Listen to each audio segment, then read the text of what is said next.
Hello everyone, मैं दीपक sir perfect study zone के YouTube channel में एक बार आपका फिर से स्वागत करता हूं। आज हम लोग पढ़ने वाले हैं प्रश्नावली 1.3 का प्रश्न दूसरा।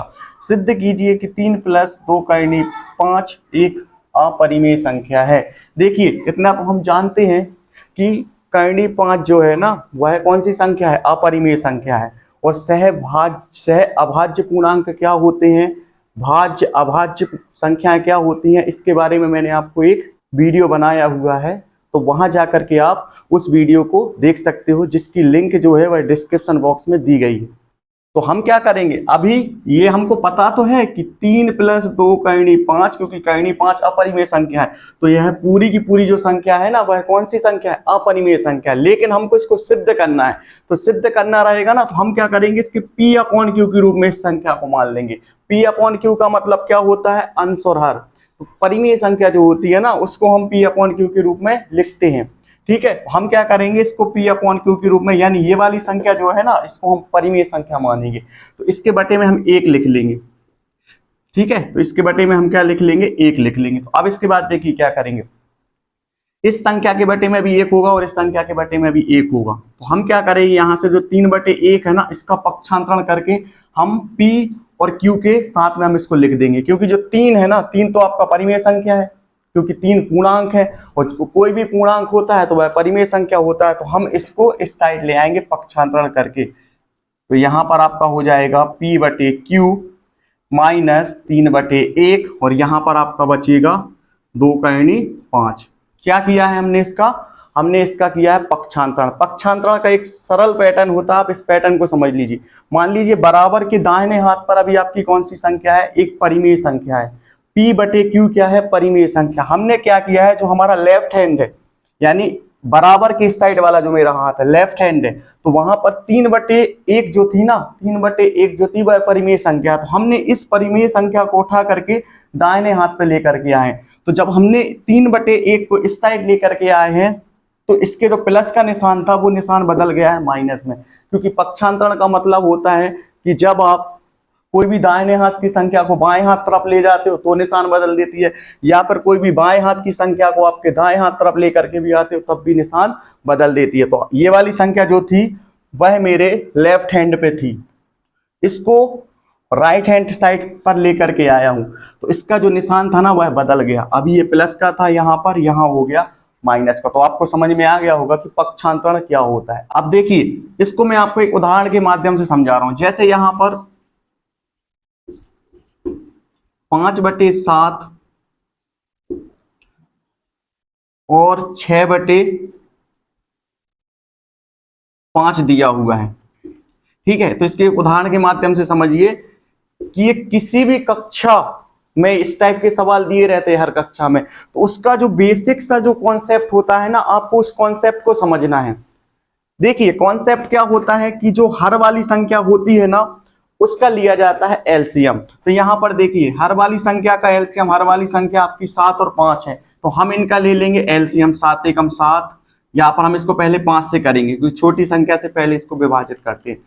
तो यहाँ से 7 विभाजित नहीं होगा, 5 एकम 5 और फिर 7 एकम 7। इन दोनों का एलसीएम क्या आ जाएगा? 5 × 7 = 35। ये किसी भी कक्षा के विद्यार्थी के लिए ये चीजें समझना जरूरी है, चाहे ये 10th क्लास का मैथ्स हो या किसी भी कक्षा का मैथ्स हो। यदि ये वाला पैटर्न आपको दिखाई दे रहा है ना, तो हमेशा आपका जो पैटर्न रहेगा उसको हल करने का वो यही रहेगा कि हर वाली संख्या का क्या करोगे? हर वाली संख्या का ले लोगे एलसीएम, और जो उसका एलसीएम आएगा ना, वो उन दोनों के स्थान पे लिख लोगे। तो इन दोनों के स्थान पर हम क्या लिखेंगे? 35। अब देखिए, बिल्कुल सरल तरीके से मैं आपको समझा रहा हूं। 35 आ गया ना यहाँ पर, तो यहाँ पर ऊपर वाली संख्या जो है अंश वाली, वो क्या लिखा है? 5। बीच में गुणा का निशान लगाओ। 5 के नीचे क्या है? 5 के नीचे है 7। तो 7 की टेबल आप कितनी बार पढ़ोगे कि 35 आ जाए? 7 की टेबल आप पढ़ोगे 5 बार, तो यहाँ पर आप 5 लिख दोगे। ठीक है ना। इसके बाद यहाँ कौन सा निशान है? माइनस का निशान है, तो आप माइनस लगा दोगे। यहाँ पर कौन सी संख्या है? 6 संख्या है। ठीक है, 6 के नीचे क्या है? 5। 5 की टेबल आप कितनी बार पढ़ोगे कि 35 आ जाए?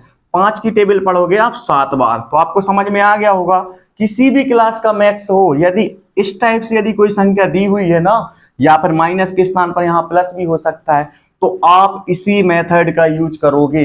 देखिए 5 25 42 बटे 35। अब देखिए ये जो चीज आई है ना, ये जो संख्या आई है ना, ये संख्या में भी बहुत ज्यादा कंफ्यूजन होती है सबको कि हम इसको जोड़े या घटाएं। ठीक है, हम इसको जोड़े या घटाएं या जोड़े, निशान नीचे कौन सा जाएगा कौन सा नहीं जाएगा, बहुत सारे कंफ्यूजन रहते हैं इस चीज में। तो देखिए आपकी कंफ्यूजन को मैं यहां से दूर कर दे रहा हूं। यहां पर आपको क्या करना है, सबसे पहले आपको देखना है जब दो संख्याएं दी होती हैं और दोनों संख्याएं या तो प्लस या माइनस की होती हैं, तो आपको क्या करना रहता है, बड़ी संख्या जो होती है ना उसका निशान लगाना होता है। तो बताइए 42 बड़ी है कि 25? 42 के साथ कौन सा निशान है, माइनस का, तो यहां पर आपका माइनस आ जाएगा। पहला स्टेप होता है। और दूसरा स्टेप होता है जो संख्या दी होती है उनका आपस में गुणा करते हैं। तो एक निशान हमारा प्लस का है और एक निशान हमारा माइनस का है। तो प्लस माइनस का क्या होता है, माइनस। लेकिन जो मैंने ये माइनस लगाया है ना, ये प्लस माइनस का माइनस वाला नहीं है, ये कौन सा वाला माइनस है, ये माइनस है बड़ी संख्या का। जब भी किन्हीं भी संख्या के बीच में प्लस या माइनस माइनस, ठीक है, या प्लस प्लस वाली जो भी संख्याएं होती है ना, तो वहां पर आपको एक चीज याद रखना है कि जो बड़ी संख्या का निशान होगा ना उसको पहले लगाएंगे। यहां पर प्लस माइनस का माइनस हुआ था ना, तो मैंने वो वाला माइनस नहीं लगाया। यहां पर मैंने क्या किया है, 42 और 25 में बड़ी संख्या कौन सी है, 42 है। तो 42 के साथ कौन सा निशान है, माइनस का, तो मैंने ये वाला निशान लगाया, माइनस का, बड़ी संख्या का निशान लगाया है। ठीक है, और दूसरे स्टेप में हम इसको जोड़ेंगे या घटाएंगे उसके लिए हमको क्या करना पड़ेगा, इन दोनों संख्याओं का आपस में गुणा करना होता है। तो ये प्लस की है और ये माइनस की, तो प्लस माइनस का क्या होता है, माइनस। ठीक है, तो 42 में से 25 जाएगा, क्या बचेगा, 42 में से आपका 25 जाएगा तो आपको बचेगा 17 बटे 35। इस तरीके से इस वाली मेथड को हल किया जाता है। तो आपको समझ में आ गया होगा कि इस तरीके से यदि कोई स्थिति बनती है तो हम उसको कैसे हल करते हैं। हम लोग आते हैं वापस इसी सवाल पर, जो मैंने अभी आपको चीजें समझाई, आपको अच्छी तरह से ये सब चीजें समझ में आ गई होंगी। तो देखिए 2 करनी 5 बराबर, इन दोनों का एलसीएम हमारा हो जाएगा Q। तो यहां पर दिया हुआ है P के नीचे किया है Q, तो Q से Q कितनी बार कट जाएगा, एक बार कट जाएगा। तो यहाँ पर हम P का गुणा 1 में करेंगे तो क्या आने वाला है, P आने वाला है। ठीक है, यहाँ पर माइनस का निशान, यहाँ 3 दिया हुआ है, 3 लिख दीजिए, 3 के नीचे क्या है, 1 है।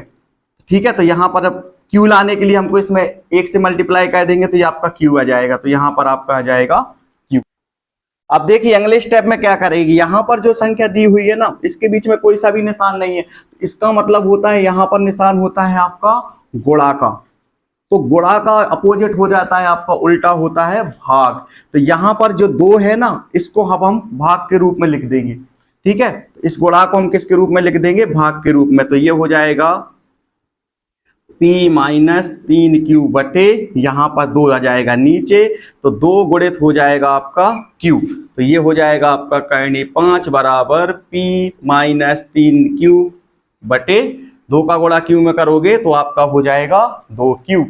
हम जानते हैं कि करनी 5 जो है वह कौन सी संख्या है, करनी 5 जो है वह एक अपरिमेय संख्या है। तो 3 + 2 करनी 5 भी कौन सी संख्या होगी, अपरिमेय संख्या होगी। हम जानते हैं कि करनी 5 एक अपरिमेय संख्या है, तो P माइनस 3Q बटे 2Q भी एक अपरिमेय संख्या होगी। अतः 3 + 2 करनी 5 एक अपरिमेय संख्या होगी। आशा करता हूं कि मेरे द्वारा समझाया गया यह क्वेश्चन आपको पूरी तरह से समझ में आ गया होगा। यदि वीडियो अच्छा लगा हो तो वीडियो को लाइक और चैनल को सब्सक्राइब करना ना भूलें। मिलते हैं अगले वीडियो में।